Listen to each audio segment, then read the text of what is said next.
जय हिंद छात्रों, वंदे मातरम। कैसे हो? उम्मीद करता हूँ अच्छे होंगे। मेरे प्रिय छात्रों, आज की इस वीडियो में हम पढ़ेंगे वाक्य, जिसको इंग्लिश में बोलते हैं सेंटेंस। ठीक है, वाक्य की परिभाषा पढ़ेंगे, वाक्य के प्रकार पढ़ेंगे, सरल एवं आसान तरीका से। ठीक है, तो वाक्य का परिभाषा। ठीक है, वाक्य सार्थक शब्दों का ऐसा व्यवस्थित क्रमबद्ध समूह जो किसी भाव या विचार को प्रकट करता है, वाक्य कहलाता है।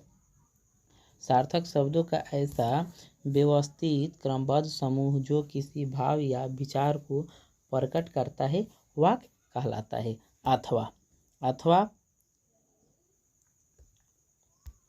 अथवा यानी कि वाक्य का दूसरा परिभाषा। ठीक है, शॉर्ट रूप में, जो है कि छोटा रूप में है। ठीक है, शब्दों का सार्थक का मतलब होता है सही। ठीक है, शब्दों का सार्थक अर्थात सही मेल को वाक्य कहते हैं। ठीक है, ऐसा शब्द लिखिए, ऐसा शब्द जोड़ कर लिखिए जिसका कोई ना कोई अर्थ निकले। ठीक है, शब्दों के समूह, इसको ऐसे भी आप बोल सकते हो कि शब्दों के समूह को वाक्य कहते हैं। ठीक है, जैसे कि आप सभी को पता है कि एक एक अक्षर मिलता है तो शब्द बनता है, और एक एक शब्द मिलता है तो वाक्य बनता है। ठीक है, तो शब्दों का ऐसा समूह जिसका कोई ना कोई अर्थ निकले, उसे वाक्य कहते हैं। ठीक है, जैसे छात्र पढ़ते हैं, जैसे में हम लोग लिखे हैं छात्र पढ़ते हैं, छात्र पढ़ते हैं, ये इसका क्या हो रहा है जी, एक सही अर्थ निकल रहा है कि कौन पढ़ते हैं भैया, तो छात्र पढ़ते हैं। ठीक है, दूसरा है कि सेना देश के लिए लड़ते हैं, सेना देश के लिए लड़ते हैं। ठीक है, आप शॉर्ट फॉर्म में भी बता दीजिएगा कि वाक्य किसे कहते हैं। अगर आपसे कोई पूछता है वाक्य किसे कहते हैं, ठीक है, तो बेफिक्र बता दीजिएगा। क्या बताइएगा कि सार्थक शब्दों का ऐसा व्यवस्थित क्रमबद्ध समूह जो किसी भाव या विचार को प्रकट करता है, वह कहलाता है। अगर इतना बारह नहीं बताइएगा तो ये बता दीजिएगा कि शब्दों के सार्थक मेल को वाक्य कहते हैं, यानी कि शब्दों के सही मेल को वाक्य कहते हैं। ठीक है, शब्दों के समूह को वाक्य कहते हैं। ठीक है, चलिए वाक्य के भेद देखते हैं। वाक्य के प्रमुख दो भेद होते हैं।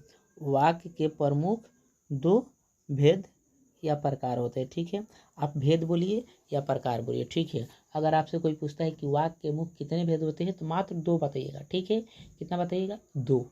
अगर अर्थ के आधार पर आपसे कोई पूछे कि वाक्य कितने भेद होते हैं, तो 8 बताइएगा। ठीक है, वहीं अगर पूछता है रचना के आधार पर वाक्य कितने भेद होते हैं, तो 3 बताइएगा। ठीक है, अगर सिर्फ आपसे कोई पूछता है कि वाक्य के मुख्य कितने भेद होते हैं, तो कितना बताइएगा? 2 बताइएगा।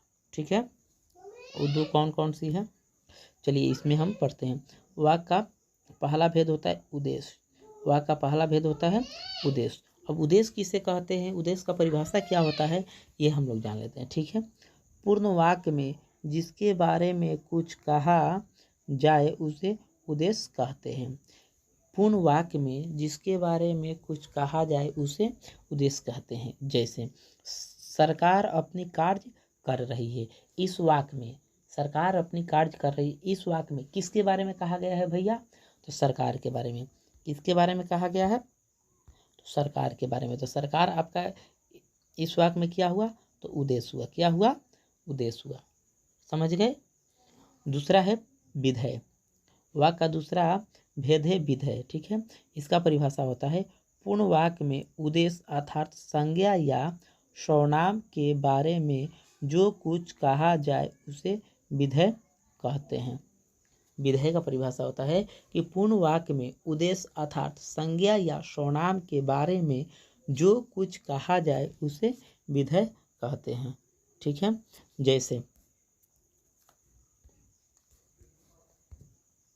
जैसे सरकार अपनी कार्य कर रही है। अब इस वाक्य में सरकार के बारे में क्या कहा जा रहा है, तो कार्य कर रही है। क्या कर रही है? कार्य कर रही है। तो कार्य कर रही है, ये आपका क्या हुआ, तो विधेय हुआ। क्या हुआ? विधेय हुआ। तो यहाँ तक तो आप समझ गए कि वाक्य के मुख्य 2 भेद होते हैं। वाक्य के मुख्य 2 भेद होते हैं। कौन कौन वो 2 भेद होते हैं, तो पहला होता है उद्देश्य और दूसरा होता है विधेय। ठीक है, आगे पढ़ते हैं। अब हम लोग को पढ़ना है कि रचना के आधार पर वाक्य के 3 भेद होते हैं। रचना के आधार पर वाक्य कितने भेद होते हैं? 3। याद रखिएगा छात्रों, अगर सिर्फ आपसे कोई पूछता है कि वाक्य कितने भेद होते हैं तो बताइएगा 2। वहीं अगर आपसे कोई पूछता है कि रचना के आधार पर वाक्य कितने भेद होते हैं तो क्या बताइएगा? 3। पहला, फर्स्ट, सरल वाक्य। सरल वाक्य का परिभाषा होता है जिस वाक्य में एक उद्देश्य तथा एक विधेय होता है उसे सरल वाक्य कहते हैं। जिस वाक्य में एक उद्देश्य तथा एक विधेय होता है उसे सरल वाक्य कहते हैं। कहने का मतलब कि एक संज्ञा हो या एक सर्वनाम हो, ठीक है, एक संज्ञा हो या एक सर्वनाम हो, जिस वाक्य में एक संज्ञा है या एक सर्वनाम है तो उसको हम लोग सरल वाक्य कहेंगे। जैसे वह रोटी खाता है, वह रोटी खाता है, तो इसमें ये आपका क्या है? संज्ञा है, एक ही है ना, एक ही है ना। उसके बाद रोटी क्या है? सॉरी, वह आपका जो है कि सर्वनाम है, गलती में बता दिए थे, जिसके लिए क्षमा चाहता हूँ। वह क्या है? सर्वनाम है, तो एक ही सर्वनाम है। और रोटी क्या है? संज्ञा है, तो एक ही संज्ञा है, यानी कि एक एक ही होना चाहिए, डबल नहीं होना चाहिए, ठीक है, उसे सरल वाक्य कहते हैं। दूसरा है मिश्र वाक्य।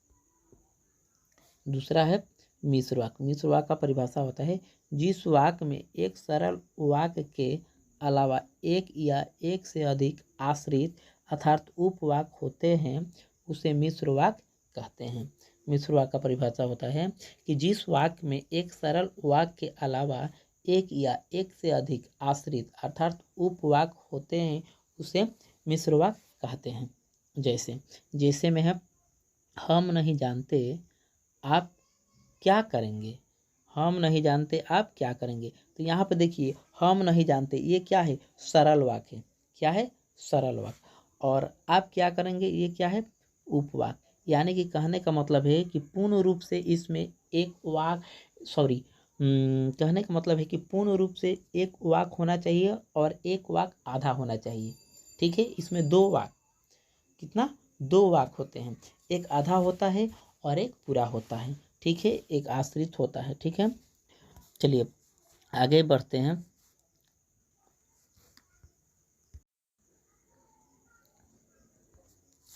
तीसरा होता है संयुक्त वाक्य। संयुक्त वाक्य इसका परिभाषा होता है जिस वाक्य में 2 या 2 से अधिक सरल या मिश्र वाक्य किसी अव्यय जैसे कि इसलिए, ऐसे, द्वारा जुड़ा हो उसे संयुक्त वाक्य कहते हैं, ठीक है।